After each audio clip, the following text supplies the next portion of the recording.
आज के इस वीडियो लेक्चर में हम जो टॉपिक पढ़ने जा रहे हैं वह है प्लांक का विकिरण नियम, जिसे कि प्लांक का क्वांटम सिद्धांत भी कहते हैं।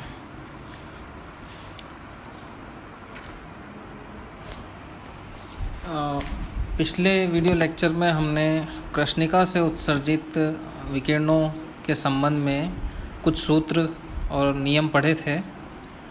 उनमें वीन का सूत्र है वह लघु तरंग दैर्ध्यों में सही परिणाम देता है, जबकि रेले जीन सूत्र उच्च तरंग दैर्ध्य के मानों पर प्रायोगिक रूप से सही सिद्ध होता है।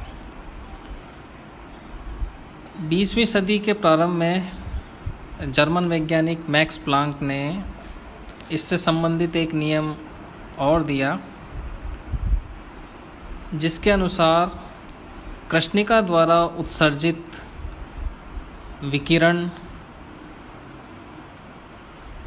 क्वांटम के रूप में उत्सर्जित होते हैं। कहने का मतलब है विकिरणों का उत्सर्जन निरंतर नहीं होकर, सतत नहीं होकर क्वांटम के रूप में होता है। क्वांटम को हम ऊर्जा पैकेट या ऊर्जा बंडल भी कह सकते हैं।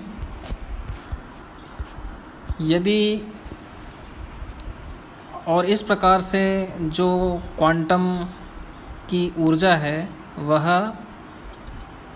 उत्सर्जित विकिरणों के आवृत्ति पर निर्भर करती है, और ये ऊर्जा क्वांटीकृत होती है। तो इस प्रकार हम क्वांटम की ऊर्जा को Nhν से प्रदर्शित कर सकते हैं। h यहाँ प्लांक नियतांक का मान है और n एक पूर्ण गुणांक है। तो इस प्रकार हम देखते हैं कि E1 ऊर्जा का पैकेट हो सकता है, E2 का हो सकता है। तो ये ऊर्जा पैकेट हैं जिन्हें क्वांटम कहा गया है। इसके आधार पर मैक्स प्लांक ने कृष्णिका से उत्सर्जित विकिरणों के लिए एक नया सूत्र दिया, जो आप देख रहे हैं अभी आपके स्क्रीन पर प्रदर्शित है। यह जो सूत्र है इसमें आप देख रहे हैं 8πhc/λ² मल्टीप्लाइड बाय 1/e⁻hc/kT-1।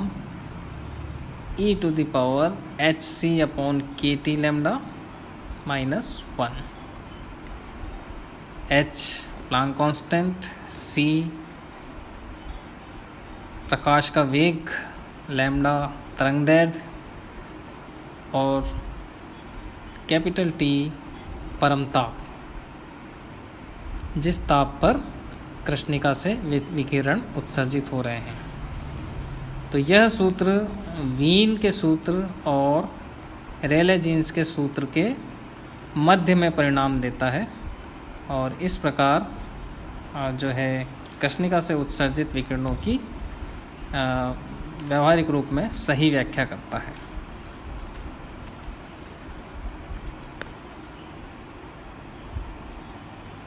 इसके बाद जो टॉपिक हम पढ़ेंगे वो है प्रकाश विद्युत प्रभाव, फोटो इलेक्ट्रिक इफेक्ट। प्रकाश विद्युत प्रभाव उसे कहते हैं कि यदि किसी धातु की प्लेट पर कोई उच्च ऊर्जा वाले विकिरण डाले जाते हैं, जैसे कि पराबैंगनी विकिरण, तो धातु की सतह से इलेक्ट्रॉन उत्सर्जित होते हैं। इस घटना को प्रकाश विद्युत प्रभाव कहते हैं, और धातु की सतह से इस प्रकार इलेक्ट्रॉनों के उत्सर्जन होने पर इन इलेक्ट्रॉनों को प्रकाश इलेक्ट्रॉन कहते हैं। यहाँ ये ध्यान देने वाली बात है कि धात्विक सतह से जो इलेक्ट्रॉनों का उत्सर्जन होता है वह आपतित विकिरण की ऊर्जा पर निर्भर करता है, साथ ही विशिष्ट धातु पर भी निर्भर करता है, यानी धातु की प्रकृति। तो इस प्रकार अलग अलग विकिरणों के लिए तथा अलग अलग धातुओं के लिए जो है उत्सर्जित इलेक्ट्रॉन अलग अलग संख्या में हो सकते हैं।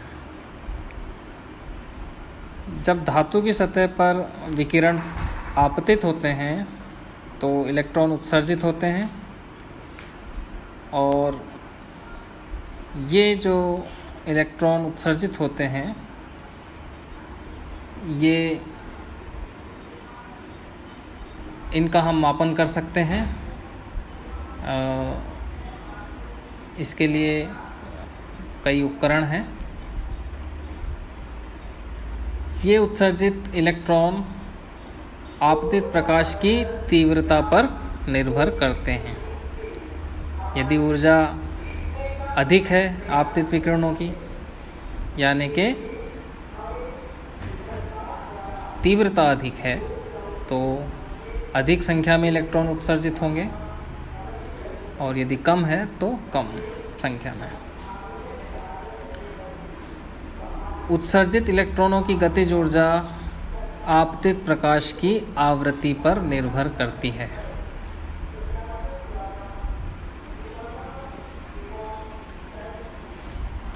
अब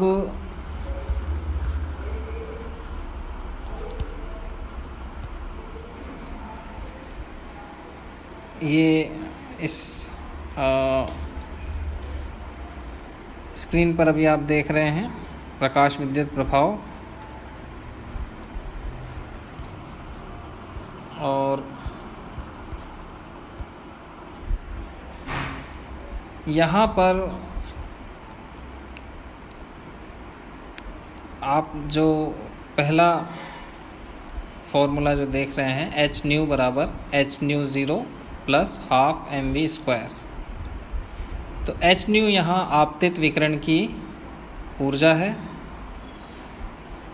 जब यह धातु की सतह पर गिरते हैं h न्यू ऊर्जा के विकिरण, तो